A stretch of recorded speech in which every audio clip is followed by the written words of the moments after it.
The wind blew cold across the rocky ground of Vale 9, a lonely planet at the edge of human space. The sky above was always a dark purple, with 3 moons slowly moving across it. Not many people lived there. Only a few miners, some engineers, and machines worked on the quiet land. One of the engineers was a man named Tom. He lived in a small metal shelter near the edge of the mining zone. Tom didn't talk much. He liked to be alone, fixing machines and walking under the quiet sky. He used to be a space pilot, but after a crash many years ago, he chose a quiet life far away from cities and wars. One evening, while checking on a broken scout drone, Tom heard a strange sound. It was like a whimper, a soft cry, almost like a puppy in pain. He followed the sound behind a line of rocks. What he saw made him freeze. A small creature lay on the ground. It had silver fur, sharp claws, and a long tail. Its ears were big and pointed, and its glowing yellow eyes looked at Tom with fear. One of its back legs was injured. It tried to move but cried out in pain. Tom had never seen anything like it. It looked like a predator, something dangerous. But it was also small, just a cub. Its body was shaking, not from anger, but from fear. Tom looked around. There were no other creatures nearby. No tracks, no mother. No sign of how it got there. He knew he should report it to the station. That was the rule. Any unknown alien life must be scanned and sent to command. But something in the creature's eyes made him stop. It was alone. Just like him. Carefully, Tom knelt down and opened a pack of dry food. He held it out. The cub growled at first, but then sniffed the food. Slowly, it crawled closer and ate from his hand. "Easy there," Tom said softly. "I won't hurt you." He wrapped the creature in his jacket and carried it back to his shelter. He made a bed out of old blankets and started cleaning the wound. The cub winced but didn't attack. Tom saw that someone or something had hurt it badly. There were thin marks on its fur, like from energy weapons. For the next few days, Tom took care of it in secret. He fed it, talked to it, and even played music from his old radio. The cub responded well. It started walking again, sniffing around the shelter and following Tom wherever he went. Tom named him Rin. Was not like any wild animal. He was smart. He understood when Tom said, "Stop" or "Come." He liked watching machines and often poked his nose into Tom's toolbox. One night, Tom caught him trying to turn on the light switch using his paw. Rin also had sharp instincts. One morning, while Tom was outside checking a solar panel, a sharp gust of wind knocked down a loose metal beam. It would have hit Tom, but Rin leapt up and pushed him aside just in time. Tom hit the ground hard but alive. He looked at Rin in surprise. "You saved me," he said. Rin wagged his tail and gave a low growl. As if proud. As the days passed, Tom began to wonder where Rin had come from. He checked the databases. Nothing matched. No known species had silver fur with glowing eyes and strong energy resistance. Rin was a mystery, but far across the stars, deep in the heart of an alien empire, an empress sat on a throne of crystal. Her palace was quiet, filled with sadness. Her most treasured royal pet, one of the sacred guardian beasts of her line, had gone missing months ago during a pirate raid. The search had failed. The creature was assumed dead. Until now. Back on Vale 9, Tom stood at the edge of the forest, Rin by his side. The cub growled softly at the sky, as if sensing something. Tom patted his head. "Don't worry, little one. You're safe here." But in the distance, a scanner drone blinked silently, watching them both. A few weeks passed on Vale 9, and life slowly changed for Tom. He was no longer alone. Rin, the strange alien cub, had become a big part of his daily life. The cub had grown fast, much faster than any Earth animal. Rin's legs were longer now, his tail stronger, and his eyes even brighter. His fur had changed from silver to a soft metallic blue, and sharp ridges had formed on his back. He looked more like a hunter now, but he still acted like a curious child. Rin followed Tom everywhere. Whether Tom was fixing a water pipe or welding parts of a mining machine, Rin stayed close by. Sometimes he would tap tools with his paw, trying to help. Other times he would just watch, his head tilted, learning silently. Tom had also grown attached to the creature. He talked to Rin like a friend. "You're smarter than most people I know," he often said. Rin would respond with a low, happy sound and sometimes nudge Tom's shoulder with his nose. One night, Tom was sitting near the fire pit outside his shelter, eating dinner. He tossed a piece of meat to Rin, who caught it in mid-air. "You've got skills," Tom said with a small smile. Rin wagged his tail, then looked up at the sky. His ears twitched. "What is it?" Tom asked. The cub stood up and let out a quiet growl. Tom followed his gaze. In the dark sky above, a faint blue light moved slowly. A scanner drone. Tom whispered. He knew the mining company used drones to check for wild animals, but this one looked different. Sleeker, faster, not from Earth. Tom quickly shut off his shelter lights and pulled Rin inside. He closed the metal shutters and turned off the heat signature controls. "Stay low," he whispered. Rin curled beside him without making a sound. In the morning, the drone was gone, but something had changed. Rin was more alert now. He often looked toward the sky, and his growls became deeper, more serious. Tom noticed that Rin had started showing new abilities. One day, while walking through the forest, Tom slipped on a mossy rock and nearly fell down a slope. Rin dashed forward, and for a moment, his body seemed to vanish, like he turned invisible for a few seconds. Then he reappeared right in front of Tom and pulled him back with his teeth. "How did you do that?" Tom asked, staring in shock. Rin blinked slowly. He didn't understand the question, but he knew what he had done. Tom started to test Rin's skills. He waved a heat sensor over him. Rin's body gave off almost no heat. He checked for energy signals. Rin's body had strange readings, something never seen in known animal types. "You're not just any predator," Tom whispered one night, looking at Rin, who was curled up near the fire. "You're something special." That same night, Tom had a dream. In it, he saw a giant palace made of shining crystals. A tall figure with silver skin and glowing eyes stood at the center. Her voice echoed in his mind. "You have what belongs to the stars." He woke up in a sweat. Rin was already awake, sitting near the door, growling at something outside. Tom stepped out and scanned the area. Nothing was there, but Rin's senses were never wrong. Later that week, a man from the nearby mining camp visited Tom. His name was Bren, one of the few people Tom trusted. "You seen anything strange?" Bren asked. "There was a patrol ship in orbit yesterday, not human." Tom tried to stay calm. "No, I didn't notice anything." Bren nodded slowly. "Well, keep your eyes open. And Tom, if you find something that isn't ours, it's better to report it before someone else does." After Bren left, Tom looked at Rin. The cub was lying in the shadows, silent. "I won't let them take you," Tom whispered, "no matter what." But far away, across light years, the Empress's command had been heard. Her beast had been spotted, and she was coming to get it back. 3 days passed since Tom saw the strange scanner drone in the sky above Vale 9. He tried to go back to normal, but something didn't feel right. Even Rin was acting differently. The cub was quiet, always watching the sky or sniffing the air. Like he expected danger, Tom trusted Rin's senses more than any machine.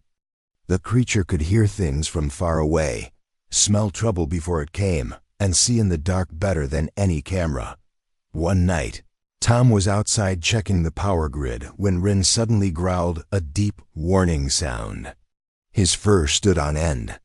He turned sharply toward the hills in the distance and let out a short, sharp bark. Tom stood still and listened. At first he heard nothing. Then, far off in the hills, a strange humming filled the air. Moments later, something bright shot across. The Sky, a small, fast ship that flew low and quiet. It had no Earth markings. Its surface was dark purple with glowing symbols, and its wings shimmered like metal waves. Tom grabbed Rin and rushed inside the shelter. He activated the underground hiding room he had built long ago, just in case of pirate raids or worse. They both climbed down, and the steel door sealed behind them. Inside the safe room, Tom pulled up his monitor. The small ship had landed nearby. Several tall shapes stepped out, all wearing dark armor and smooth helmets. Their movements were quick and controlled. They were not humans. These were alien soldiers. Tom watched silently as they moved toward the forest. One of them pulled out a scanner device, and a soft green light spread across the area. The device beeped, then beeped faster. They had picked up something. "They're tracking you," Tom whispered to Rin. The cub pressed against his leg, his eyes glowing faintly in the dark. Tom checked the ship's signals. It wasn't broadcasting any name, no communication, no request to land. It was an illegal visit. That meant they didn't come for peace. The next morning, the aliens were still around. They didn't approach the mining camp, but people started talking. Bren came again. His face looked tense. "Something's wrong," he said. "We saw strange lights near the eastern ridge, and 2 of our workers are missing." Tom stayed quiet. Bren looked at him carefully. "You'd tell me if you knew anything, right?" Tom forced a nod. "Of course." When Bren left, Tom turned to Rin. "We can't stay here anymore." He packed a bag with food, tools, a heat cloak, and a signal jammer. Then he took Rin into the deep forest beyond where the miners usually went. For the first time in years, Tom left the safety of his shelter behind. They walked through thick trees and rocky paths. Rin stayed close, sometimes stopping to sniff or listen. At one point, they passed a dead bird. Tom noticed small burn marks on its body. Energy weapon, he thought. That night, they camped in a hidden cave. Tom made a small fire. Rin lay beside him, head resting on Tom's boot. The cub was tired but still alert. Tom looked at the stars through the cave's opening. "They're here for you," he said softly. "I don't know why, but they want you badly, and I think you know it too." Rin didn't move, but his tail twitched slowly. Back near the landing zone, the alien team reported to their leader, a tall figure with glowing red eyes. The scanner showed a trail of fading energy trace, unique to royal beasts. The leader clicked his jaw and gave the order. "Find the creature, alive. The Empress demands it." He paused. "If the human resists, remove him."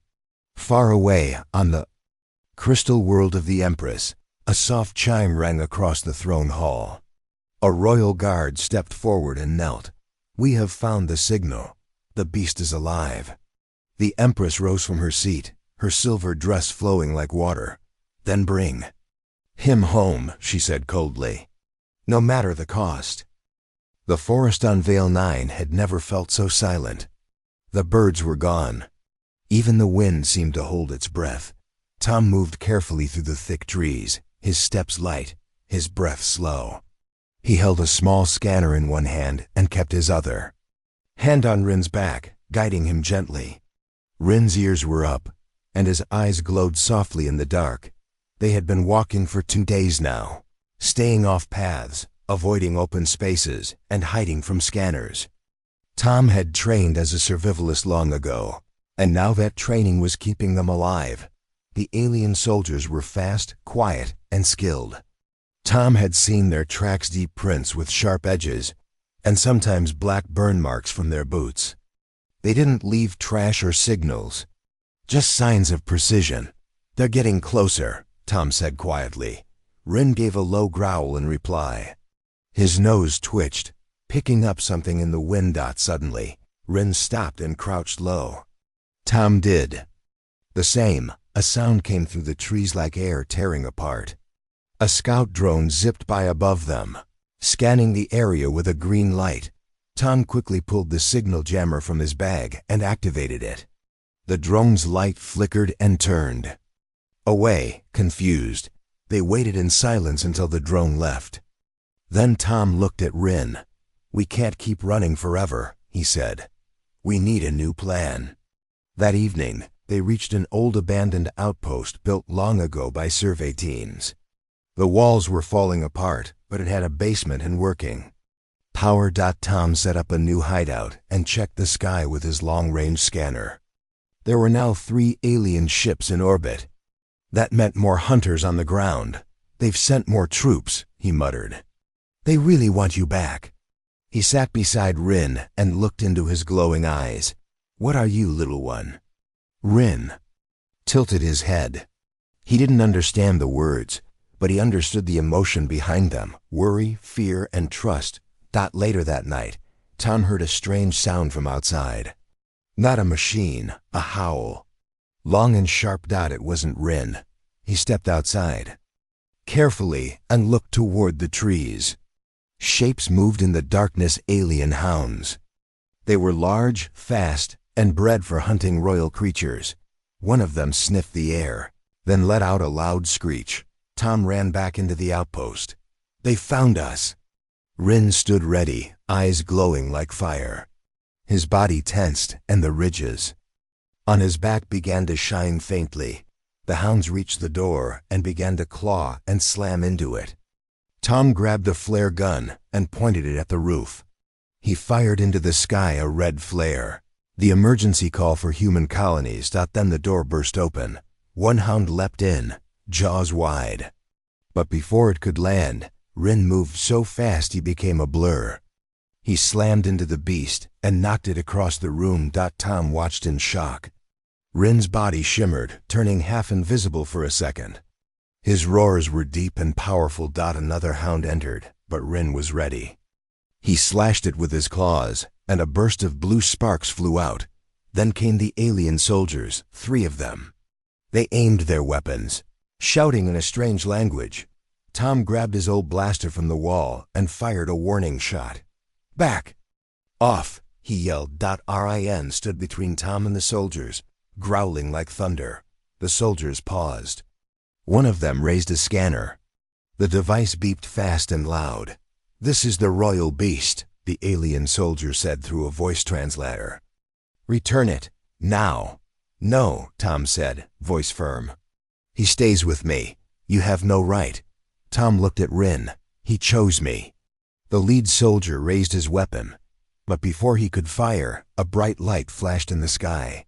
A human rescue ship appeared above. Called by Tom's red flare, the alien soldiers turned their heads. The sound of drop pods filled the air. Human boots hit the ground, weapons ready. Commander Ava stepped forward. "This is human territory," she said calmly. "Step back." The alien soldiers hesitated. They were not ready for a full fight. They backed away, but not before the lead one gave Tom a warning. "The Empress is coming. You cannot hide him forever." As the aliens vanished into the forest, Tom looked at Rin. "We bought time," he said, "but they're not done." Rin licked his hand gently, then curled beside him. After the rescue ship arrived, the forest was quiet again, but only for a short time. Commander Ava and her team helped Tom and Rin escape the area. They flew them to a hidden research base deep in the northern mountains of Vale 9. The base was small but secure, built into the rock and protected by signal blockers. Ava sat across from Tom in the control room. She studied the scans of Rin with serious eyes. "This creature," she said, "is unlike anything we've recorded. He's fast, nearly invisible when he moves, and shows signs of advanced intelligence. You're sure he's not a weapon?" "He's a cub," Tom replied, arms crossed. "He was scared, alone, and injured when I found him. I raised him. He trusts me." Ava looked toward the glass window. Rin was resting in the next room, watching them quietly. "You know those aliens are not giving up," Ava said. "We intercepted a message. A royal ship is coming. Not soldiers this time. Someone higher." Tom nodded slowly. It's the Empress, isn't it? Yes, Ava confirmed. She's coming for him. Tom looked at Rin, then back at Ava. I won't give him to her, Ava sighed. This isn't just about a pet anymore. He's connected to something bigger, sacred, maybe. A royal creature like him, he's probably seen as a symbol of power in their culture. Tom stood up. I don't care who she is. Rin is not a thing to be claimed. He's a living being, and he chose me. That night, the warning alarms suddenly rang through the base. Lights flashed red. Tom jumped to his feet and ran to the observation deck. A massive alien ship had appeared in orbit, silent, dark, and beautiful, like a moon made of glass. From it, a transport pod came down, glowing with royal colors. Commander Ava gave the order. Defensive positions. But don't fire unless they do. The pod landed gently outside the base. A ramp opened, and tall alien guards stepped out. Behind them came a figure dressed in flowing silver robes, her skin shining like the moon, her eyes glowing violet. It was the Empress. She did not speak at first. She looked around the base, calm and quiet. Her eyes finally landed on Rin, who stood near. Tom, growling softly. The Empress walked forward, slowly and gracefully. You have my beast, she said in perfect English, her voice soft but full of power. Tom stepped in front of Rin. His name is Rin, and he's not yours anymore. The alien guards raised their weapons, but the Empress lifted her hand. They stopped. She looked at Tom, then at Rin. Her eyes softened. He was born in the royal den, a guardian beast of my house. When pirates attacked our ship, his pod was lost. I thought he was dead. Tom said nothing.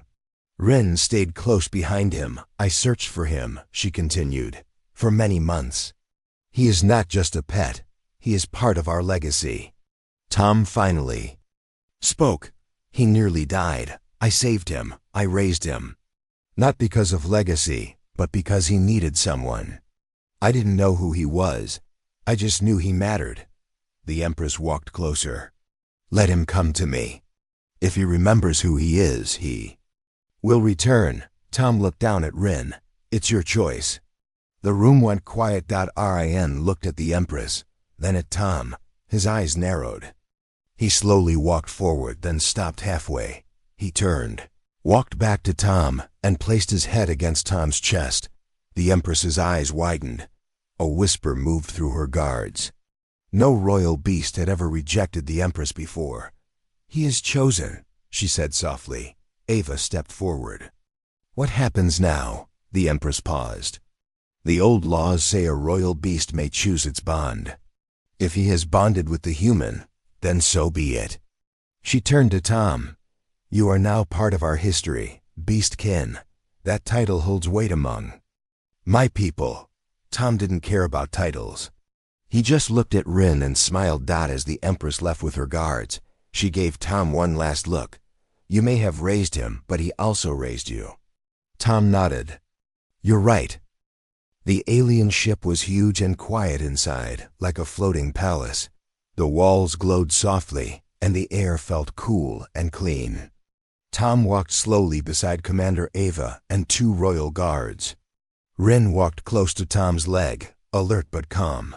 The Empress had invited them aboard not to fight, but to prove the bond.